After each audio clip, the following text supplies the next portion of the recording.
말씀을 계속 살펴보고 있습니다. 제가 세 사람을 말하려고 합니다. 세 사람. 이 세 사람의 공통점이 무엇인지 한번 여러분들이 속으로 한번 생각을 해보세요. 링컨 대통령, 마틴 루터킹 목사, 넬슨 만델라 남아공 대통령. 이 세 사람의 공통점이 무엇일까요? 속으로 생각해 보세요. 자, 모두 다 세계사의 기억에 남을 기념비적인 그런 인물들입니다. 링컨은 주인과 노예로 나누어졌던 차별 세상을 평등한 사회로 돌려놓았습니다.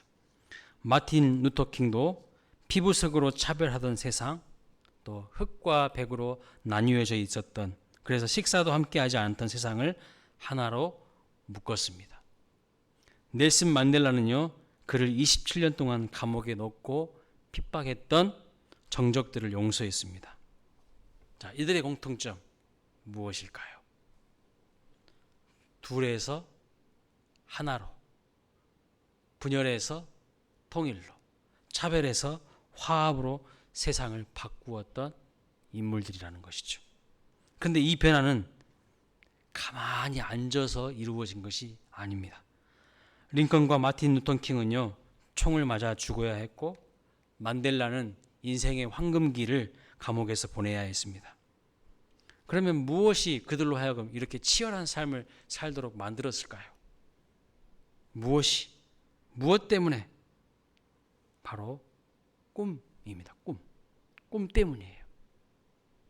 마틴 루터킹 목사는 유명한 연설을 하지 않았습니까? I have a dream 이라는, 나에게는 꿈이 있습니다 하고 아주 명연설을 했어요.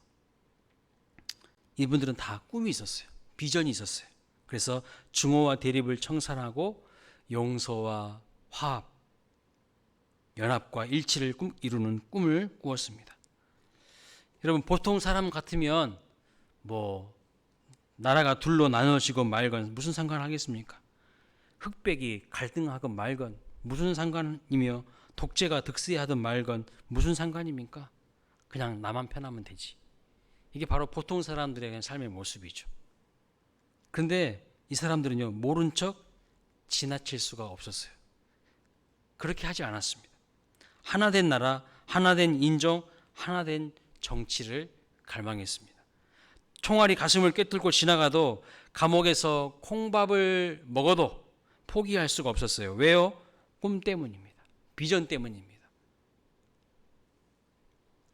그것이 그들의 간절한 소원이었기 때문이었습니다. 그러면 그들이 왜 이토록 그러한 꿈과 비전에 매달렸을까요? 왜 그런 꿈과 비전에 매달렸을까요? 이게 중요한 거죠. 하나님의 뜻을 알았기 때문이에요. 하나님의 감탄을 들었기 때문이에요. 시편 133편 1절에 보면 이렇게 말합니다. 형제가 연합하여 동거함이 어찌 그리 선하고 아름다운고. 어찌 그리 선하고 아름다운고. 감탄하고 있어요. 무엇을 감탄합니까? 형제가 연합하는 것을, 나눠지는 것이 아니라 하나 되는 것을 감탄하고 있어요.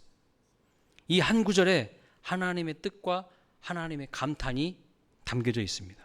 그래서 하나님은 연합하는 자들을 찾으시고 마음을 하나로 모으는 자들을 기뻐하십니다.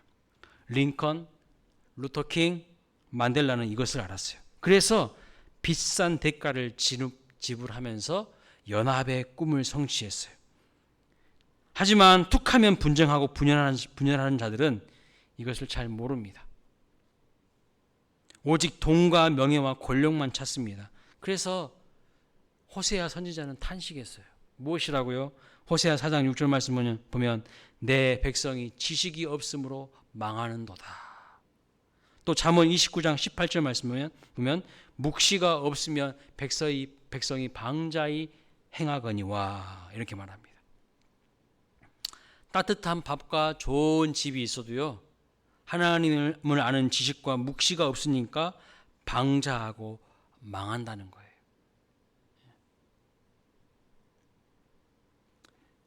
그게 문제입니다. 우리나라가 절대 빈곤에서 벗어나서 지금 세계 7대 무역국이 되었습니다. 그렇지만 분열과 상처는 여전하고요.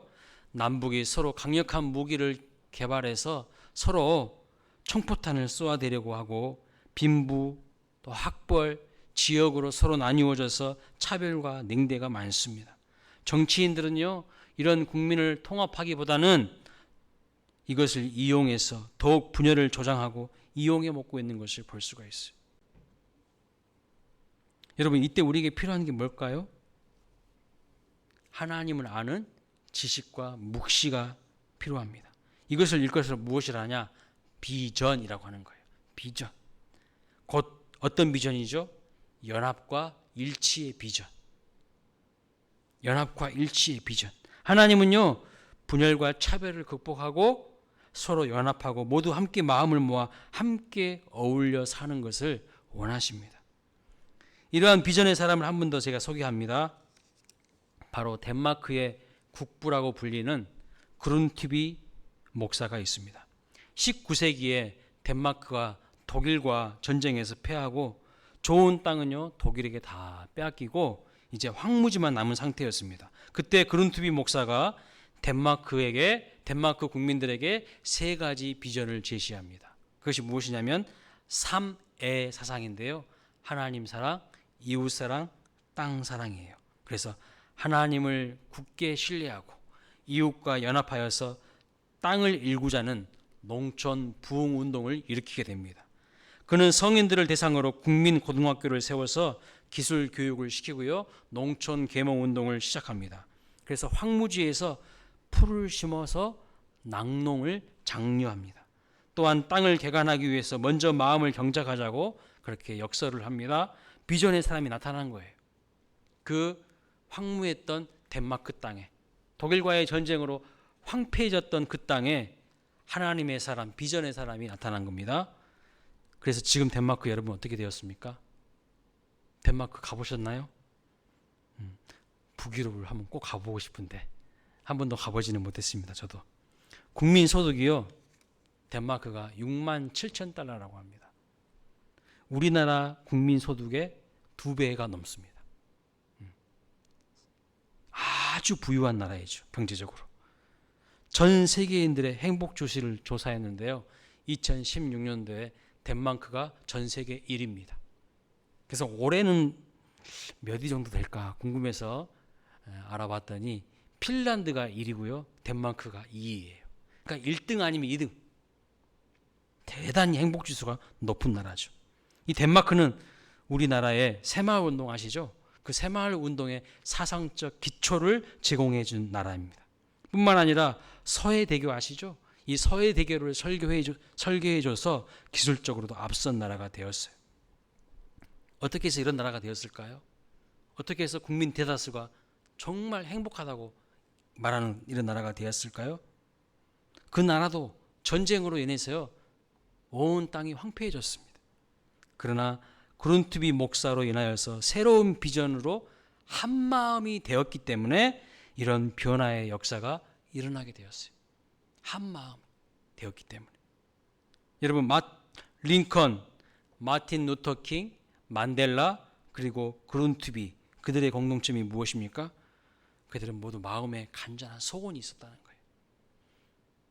그냥 될 때면 될 대로 사는 거지. 그런 게 아니에요.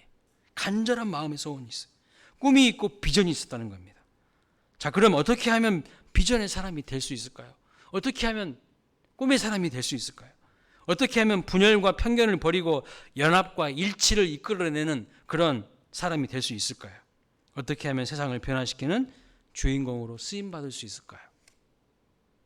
이게 오늘 우리에게 묻는 질문이에요. 도전이에요. 어떻게 하면?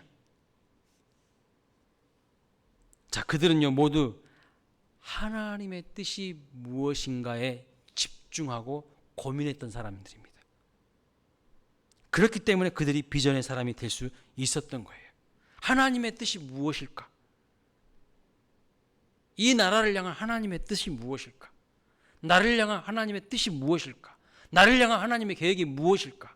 거기에 고민하고 집중하는 사람이었어요. 그렇기 때문에 하나님께서 그들을 통하여서 놀라운 일들을 이루신 것을 볼 수가 있습니다.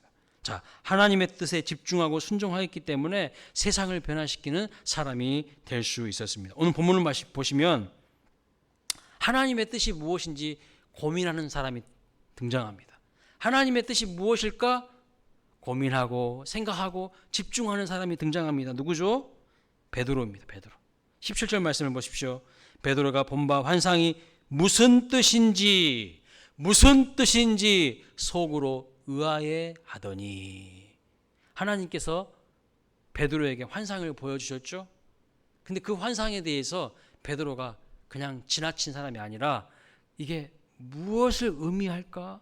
이게 하나님이 나에게 무엇을 뜻하실 건가? 생각하는 거예요. 곰곰이 생각하는 거예요. 또 19절 상반절을 보십시오. 베드로가 그 환상에 대해 뭐 할 때에?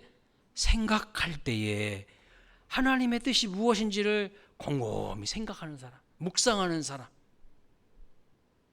집중하는 사람, 고민하는 사람이었다는 거예요.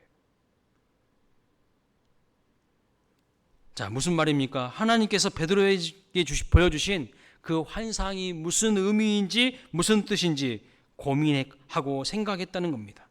오늘 우리가 비전의 사람이 되고 하나님께 멋지게 쓰임받는 사람이 되려면 어떻게 해야 된다는 거예요? 하나님의 뜻을 붙잡아야 돼요. 하나님의 뜻을 붙잡으면 하나님이 나를 멋지게 사용하십니다. 그런데 하나님의 뜻을 붙잡지 못하는데 가장 큰 걸림돌이 무엇일까요? 여러분, 무엇이 하나님의 뜻을 붙잡는데 가장 큰 걸림돌이 되던가요? 바로 자기 자신이 가장 큰 걸림돌이 될 때가 많아요. 다른 사람 핑계대지 마세요. 맨날 누구 때문이라고. 아니에요. 나 때문이에요. 나 때문에. 자기 자신이 걸림돌이 될 때가 얼마나 많은지 몰라요. 나의 삶을 통해서 하나님께서 하나님의 뜻을 이루시길 원하시는데 자기의 뜻이, 자기의 고집이 너무 센 거예요. 하나님의 뜻을 구하지 않습니다. 하나님께 여쭤보지 않습니다. 그냥 자기 생각대로 살아가는 것이 가장 큰 걸림돌이 될 때가 많다는 것입니다. 하나님의 뜻보다는 자기의 계획을 붙잡고 살아갑니다. 자기의 생각을 붙잡고 살아갑니다. 하나님께서 나를 향한 계획이 있으시고 나에게 주시는 꿈과 비전이 있는데 그런 하나님의 뜻이 무엇인가는 알아보려고 하지도 않습니다. 붙들려고 하지도 않아요. 눈앞에 보이는 그냥 작은 유익들과 편리함에 취해서 하나님의 뜻을 따라가지 않습니다. 그렇기 때문에 내 삶에 하나님의 뜻이 이루어지지 않는 거예요. 이사야 55장 8절부터 9절 말씀에 이렇게 말씀합니다. 같이 읽어볼까요? 시작. 이는 내 생각이 너희의 생각과 다르며 내 길은 너희의 길과 다름이니라. 여호와의 말씀이니라. 이는 하늘이 땅보다 높음같이 내 길은 너희의 길보다 높으며 내 생각은 너희의 생각보다 높음이니라. 그렇습니다. 하나님의 생각은 우리 생각보다 높아요. 근데 하나님의 뜻과 하나님의 생각을 붙잡으려고 하는 것이 아니라 내 생각에 탁 매어가지고 살아가는 거죠. 자기 뜻에 매어가지고. 그러니까요, 하나님의 뜻이 이루어지지 않는 거죠. 우리가 인정해야 될 것은 하나님의 뜻대로 살아가는데 이것이 나의 뜻과 다르다는 사실을 알아야 한다는 거예요. 우리가 남은 인생을 살아가면서 내 뜻과 계획이 있겠지만 하나님의 또 다른 계획과 뜻이 있음을 인정해야 됩니다. 그래서 그 하나님의 뜻을 이루고자 할 때에는 내 뜻을 어떻게 해야 될까요? 깨트려야 돼요. 내 뜻을 내려놓아야 돼요. 내 뜻을 포기하고 변경해야 합니다. 하나님의 뜻을 이루면서 살아가야 하는데 우리가 고집스럽게 붙잡고 있는 우리의 편견, 우리의 고정관념, 비신앙적인 사고, 비합리적인 사고 이런 것들 다 깨어져야 한다는 거예요. 이런 것들로 인하여서 하나님의 뜻을 이루지 못할 때가 너무나도 많아요. 사도행전 10장을 보면요, 베드로가 처음부터 하나님의 뜻을 깨달았던 것이 아닙니다. 베드로가 자기 생각에 사로잡혀 있었던 사람이에요. 그런데 하나님께서 베드로의 생각을 자꾸 깨트려 주시는 거예요. 베드로를요 변화시켜 주시는 거예요. 그 과정이 이 사도행전 10장에 자세히 나와 있어요. 여러분, 하나님의 뜻이 무엇입니까? 사도행전 전체의 주제가 되는 핵심 구절 딱 한 구절을 찾으다가 하면 몇 장 몇 절이죠? 사도행전 전체를 꿰뚫고 있는 딱 한 구절을 찾으라고 하면 사도행전 1장 8절입니다. 이미 우리가 다 다루었던 내용이에요. 오직 성령이 너에게 임하시면 너희가 권능을 받고 예루살렘과 온 유대와 사마리아 땅끝까지 이르러 내 증인이 되리라. 이게 사도행전 전체를 관통하고 있는 하나님의 뜻이에요. 하나님의 뜻. 그러니까 하나님의 뜻은 뭡니까? 복음이 땅 끝까지 전해지는 거예요. 땅 끝까지 전해지는 거예요. 그런데 사도행전 9장까지는요, 이 복음이 온 유대와 사마리아와 그 예루살렘 중심으로 복음이 전해졌어요. 근데 이방인에게는 안 넘어가는 거야. 이방 지역으로는 안 넘어가는 겁니다.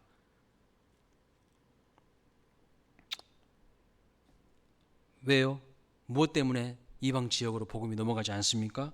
유대인들이 가지고 있는 고정관념과 편견 때문에, 자기들의 생각들 때문에 넘어가지가 않는 거예요. 그러나 이제부터는 모든 신분과 인종과 비복음적인 그 틀과 경계를 다 깨버리고 이방인들에게도 복음이 전해지도록 하기 위해서 베드로를 하나님께서 사용하시는 거예요. 여러분 꼭 기억하시기 바랍니다. 하나님의 뜻과 계획이 누구를 통해서 이루어집니까? 사람을 통해서 이루어지는 거예요. 어떤 사람이요? 믿음의 사람을. 자기의 뜻이, 자기의 고집이 충만한 사람이 아니라 자기의 고집을, 자기의 생각을 내려놓는 사람, 하나님의 뜻 앞에 겸손히 내려놓는 사람을 통해서 하나님의 뜻이 이루어지는 것을 볼 수가 있어요. 믿음의 사람을 통하여서 일어납니다. 편견과 비복음적인 가치들을 다 깨어진 사람들을 통하여서 하나님의 역사가 일어난다는 것을 믿으시기 바랍니다. 우리 광일교회 모든 성도님들이 그러한 사람 되시기를 주님의 이름으로 축복합니다. 하나님은요, 베드로를 사로잡고 있는 이 편견과 고정관념과 자기의 뜻을 다 깨버리기를 원하셨어요. 그런 것들이 깨져야 하나님의 뜻을 이루는 사람이 될 수 있기 때문입니다. 자, 베드로가 얼마나 깨어진 사람인 것 같습니까? 오늘 본문 말씀 보면 베드로가 얼마나 깨어진 사람 같습니까? 지금 어디에 있다고 말씀하고 있죠? 베드로가 10장 6절 말씀 보면 무두장이 누구의 집이에요? 시몬의 집에 있다고 말합니다. 여러분, 무두장이의 집에 있다는 것 자체가 유대인들의 입장에서는요, 기가 막힐 일이에요. 무두장이라는 것이 뭐죠? 무두장이 동물을 죽여가지고 동물의 가죽을 가공해서 제품을 만드는 직업입니다. 그러니까 제품을 만들기 위해서는 죽어있는 짐승을 만져야 하는 직업이에요. 그런데 유대인들은 짐승의 시체를 만지는 것을 어떻게 여겼나요? 부정하게 여겼어요. 절대 짐승의 시체, 사체는 가까이 하지 말라고 이야기했어요. 부정하게 여겼습니다. 그래서 무두장이는요, 유대인들의 입장에서는요, 가장 부정한 직업, 부정한 일을 하는 사람입니다. 그런데 베드로가 바로 거기 무두장이의 집에 있다는 거예요, 지금. 그러니까 어떻게 그럴 수가 있을까요? 베드로도 유대인이잖아요. 베드로가 편견을 깨트린 거예요. 여러분, 베드로가 지금 사도행전 10장에서 머물고 있는 지역은 어디입니까? 9장 43절 말씀을 보십시오. 그리고 10장 5절 말씀을 봐보십시오. 베드로가 현재 어디에 머물고 있어요? 어느 지역에? 욥바라는 지역에 있어요. 욥바라는 지역. 이 사도행전 9장에 보면 베드로가 욥바에서 누구를 살려냅니까? 다비다라는 여제자가 병들어 죽었는데 그 병들어 죽은 다비다를요, 베드로가 살려냈어요. 여러분, 사람이 살아났어요. 그러면 그 지역의 사람들이 베드로를 가만히 뒀을까요? 여러분 같으면 가만히 두겠습니까? 난리가 난 거예요. 어떤 난리가 났을까요? 우리 집에도 좀 와주세요. 우리 집에 좀 아픈 사람도 좀 기도해 주세요. 제발 좀 우리 집에 좀 와주세요. 베드로를 서로 모시겠다고 난리가 났을 것입니다. 그런데 그걸 다 지금 뿌리치고 부정하고 천박한 일을 하는 사람이라는 편견을 갖고 있는 무두장이 시몬의 집에 들어간 거예요.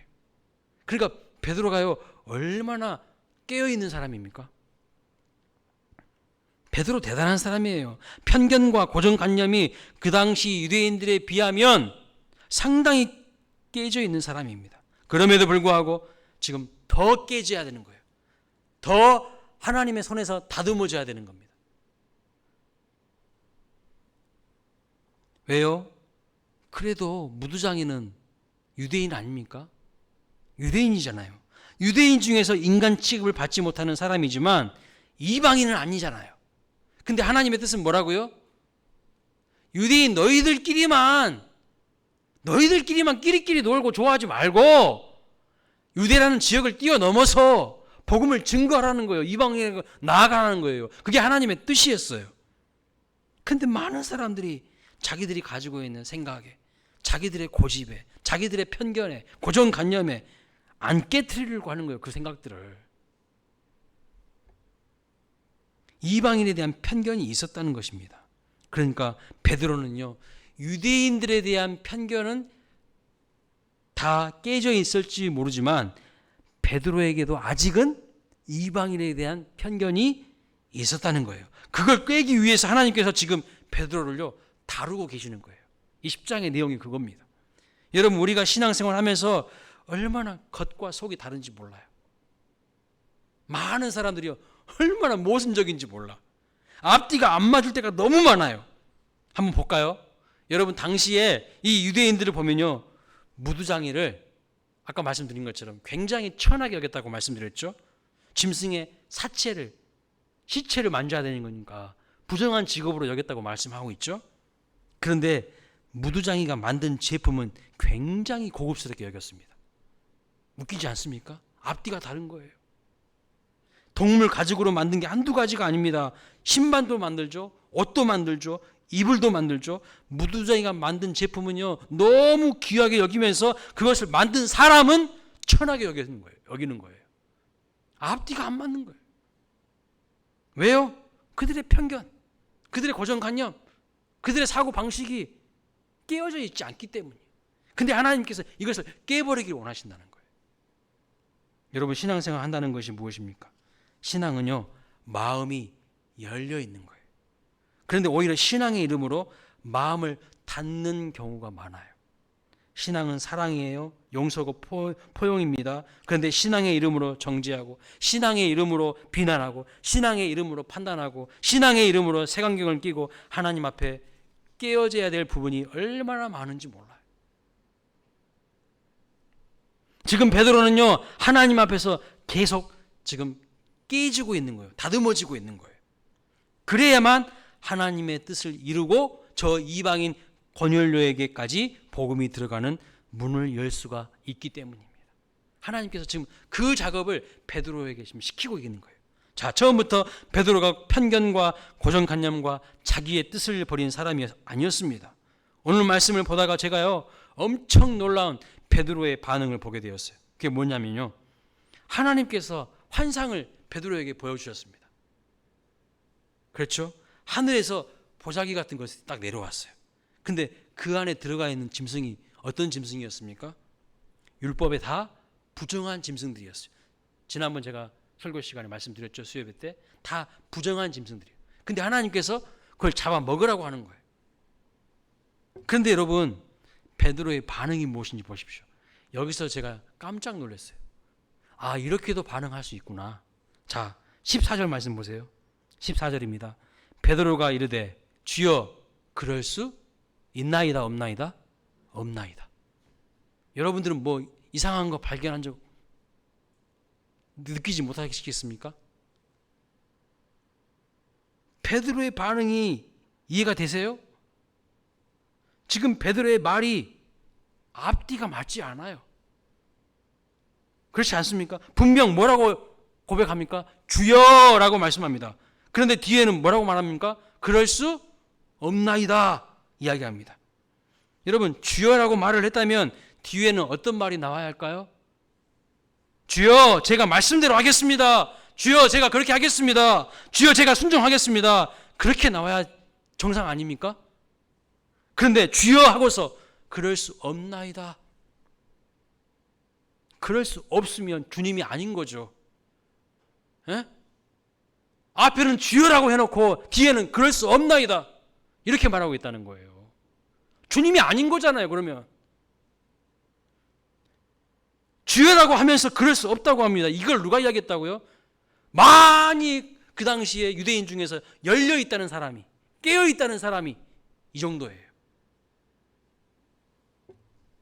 그러니까요, 하나님이 베드로를 지금 계속 깨트리시는 거예요. 다듬으시는 거예요. 주님의 뜻대로 하기보다는 주님의 뜻대로 하기 싫다는 거예요. 지금 주님이라고 고백하면서 주님 뜻대로 살겠다고 고백은 하는데 실제로는 내 고집을 붙잡고 내 생각을 버리지 않습니다. 내 경험을 버리지 않습니다. 이게 베드로의 모습인데 이게 오늘날 우리의 모습은 아니냐는 것이죠. 내 뜻을 내려놓지 않는 것입니다. 주여 그럴 수는 없나이다. 이 모습이 오늘 우리의 모습 혹시 아닙니까?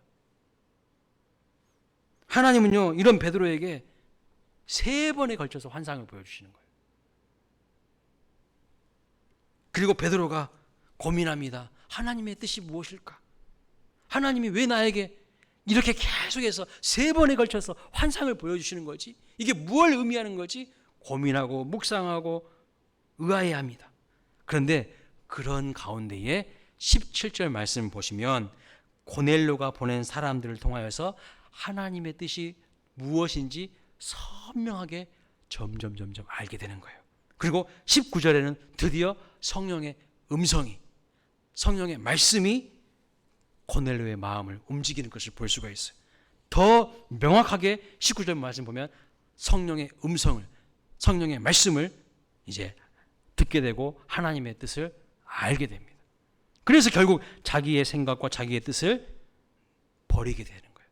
내려놓게 되는 거예요. 이 모든 과정을 통하여서 하나님이 원하시는 뜻이 무엇일까요? 하나님이 베드로에게 원하시는 뜻이 무엇일까요? 오늘 우리에게 원하시는 뜻이 무엇일까요? 이방인과 유대인이 하나 되기를 원하시는 거예요. 이방인에게도 복음을 전해야 된다는 거예요. 이방인에게도 예수 그리스도의 십자가의 사랑과 은혜가 증거되기를 하나님이 간절히 원하신다는 거예요. 모든 편견과 인간이 세워놓는 장벽을 허물고 진정 연합과 일치를 이루는 삶을 살기를 원하시는 거예요. 그런데 나중에 사도행전 16장에 보시면 7절 9절에 사도 바울도 똑같은 경험을 합니다. 베드로와 비슷한 경험을 합니다. 바울의 뜻은 복음을 전하기 위해서요. 어디로 가기를 원했냐면 비두니아로 가고자 하는 것이었어요. 비두니아로. 아시아에서 복음을 전하기를 원했어요. 그런데 예수의 영, 성령이 허락하지 않았다고 말씀하고 있어요. 그런데 밤의 환상 가운데에 마게도냐 한 사람이 손짓을 합니다. 건너와서 우리를 도와달라는 환상을 보게 됩니다. 복음을 전하러 바울이 가고 싶은 지역이 있고 그 또 가고 싶은 길이 있었지만 내 뜻이 아닌 하나님이 원하시는 그 뜻을 따라간 거예요.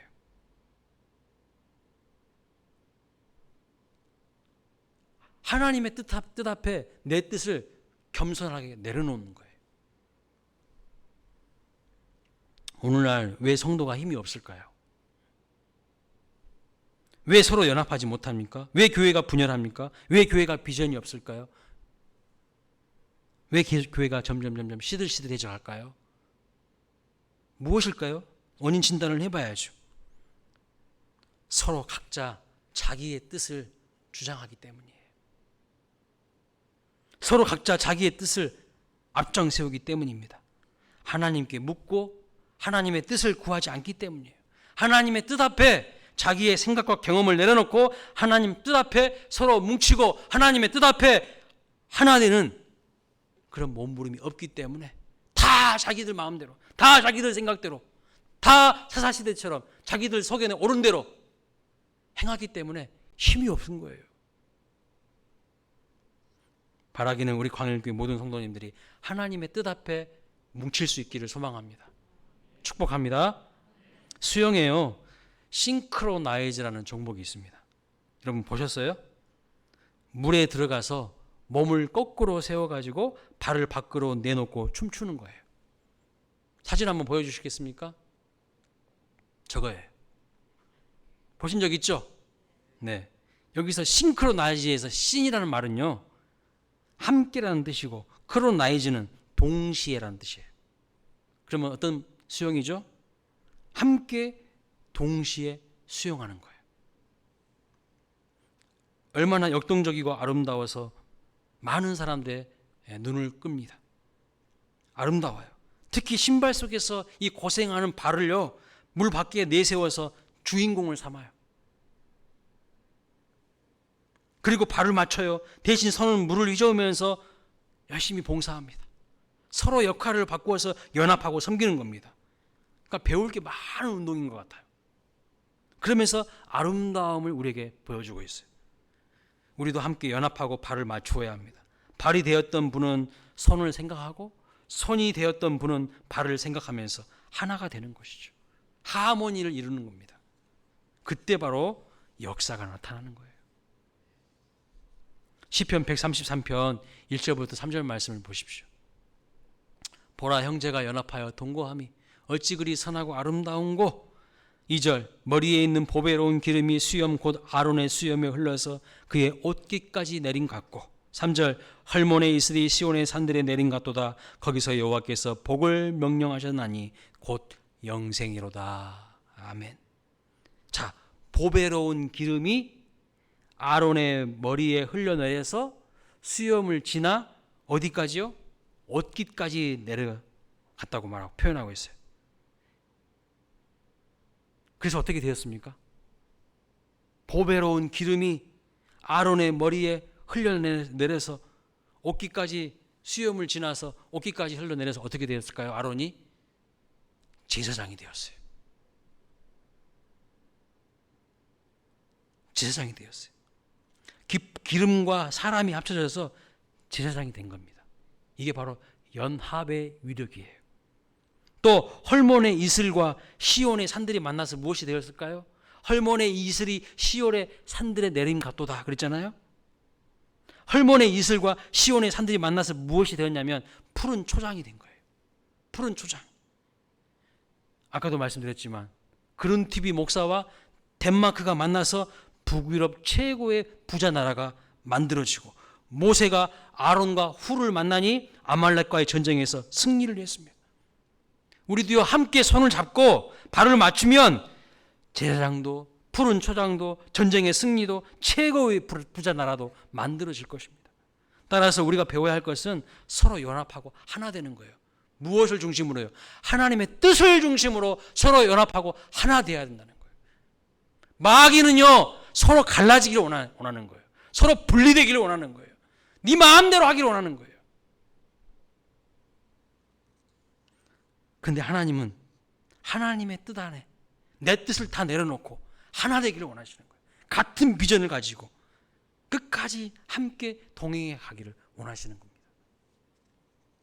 그런데 여러분, 우리나라 한국 장로교회 역사를 보면요, 너무 아픈 역사를 가지고 있어요. 뼈아픈 분열의 역사를 가지고 있습니다. 1949년에 진보 자유주의 신학을 가르쳤던 김재준 목사님이란 분이 있었어요. 진보 자유주의 신학. 지금 한신대학교의 뿌리가 되는 신학 사상을 가르쳤던 분이에요. 김재준 목사. 그리고 보수 신학을 따르던 박형용 박사님이라는 보수 신학을 따르던 사람들이 신학의 차이와 조선 신학교 문제로 대판 싸웠어요. 대판 싸웠어. 1949년에. 그런데 여러분, 그 다음에 무슨 일이 일어난지 아십니까? 1950년에 무슨 일이 일어났어요? 6.25 전쟁이 일어났어요. 6.25 전쟁이 일어났어요. 그리고 결국 1953년에 예장과 기장으로 교단이 쫙 분열되게 됩니다. 대한예수교 장로회와 한국 기독교 장로회로 교단이 쫙 분리가 되는 거예요. 그것으로 그쳤나요? 아니에요. 1959년엔 WCC 가입 문제로 예장 합동과 예장 통합교단이 또 분열됩니다. 하나 되지 못하고 또 치고받고 싸워서 분열됐어요. 그리고 그 이듬해 1960년에 무슨 일이 일어나죠? 1959년에 합동축과 통합축으로 분리됐어요. 근데 1900 그 다음에 60년에 어떤 일이 일어나죠? 4.19 의거가 일어납니다. 그리고 61년에는 어떤 일이 일어나죠? 5.16 군사혁명이 일어나는 거예요. 이것으로 끝나지 않았어요. 1979년에 장로교 안에서 영남과 호남의 패권 싸움으로 교단이 또 분열됩니다. 예장 합동 측과 예장 개혁 측으로 또 분리가 되는 거예요. 그런데 여러분, 그 다음에 1980년도에 어떤 일이 일어났죠? 1980년에 5.18 광주 민주화 운동이 일어났어요. 많은 사람들이 피를 흘려야 했습니다. 이게 뭘 의미할까요? 한국 장로교단의 분열은요, 민족 재난의 씨앗이 된 거예요. 하나님의 사람들이 하나 되지 못하고 치고받고 싸우니까요, 세상이 몸살을 앓는 거예요. 교회의 분열은요, 세상의 재난을 촉발시키는 거라는 거예요. 이게 어떻게 우연의 일치입니까? 가장 본을 보여야 될 하나님의 사람들이 서로 하나님의 뜻 앞에 하나 되지 못하니까요, 세상이 막 엉망진창이 되는 거예요. 세상이 치고받고 싸우게 되는 거예요. 그래서 교회는요, 세상의 장래를 결정합니다. 세상의 빛과 소금인 교회는 민족의 역사를 위해서라도 반드시 연합해야 되는 거예요. 그때 주님께서 영생의 복을 내려주신다고 말씀하고 있습니다. 그래서 우리는 우리끼리 절대 싸워서는 안 됩니다. 혹시라도 싸우더라도 빨리 서로 용서하고 화해해야 하는 것이죠. 여러분 마음속에 아직도 용서하지 못하는 사람이 있습니까? 아직도 그 인간 생각하면 속에서 뭔가 올라오는 사람이 있습니까? 여러분 스스로를 위해서 빨리 하나님께 그 영혼을 맡기십시오. 빨리 용서하세요. 그래야 여러분들이 복을 받는 거예요. 욥이요, 그 의인 욥이 언제 잃어버렸던 그 복을 회복했을까요? 욥기 42장을 보십시오. 욥기 마지막 장을 보십시오. 언제 욥이 다 잃어버렸어요. 자식들도 잃어버리고 재산도 잃어버리고 다 잃어버렸어요. 그런데 언제 다시 회복했나요? 욥기 42장을 여러분 집에 가서 보십시오. 자기를 비방한 친구들을 용서한 후에야 비로소 가정이 회복되고요, 재산도 2배로 갑절로 늘어나게 됩니다. 하나님이요, 마음속에 꿍 하고 있는 사람들 절대 축복하지 않으세요.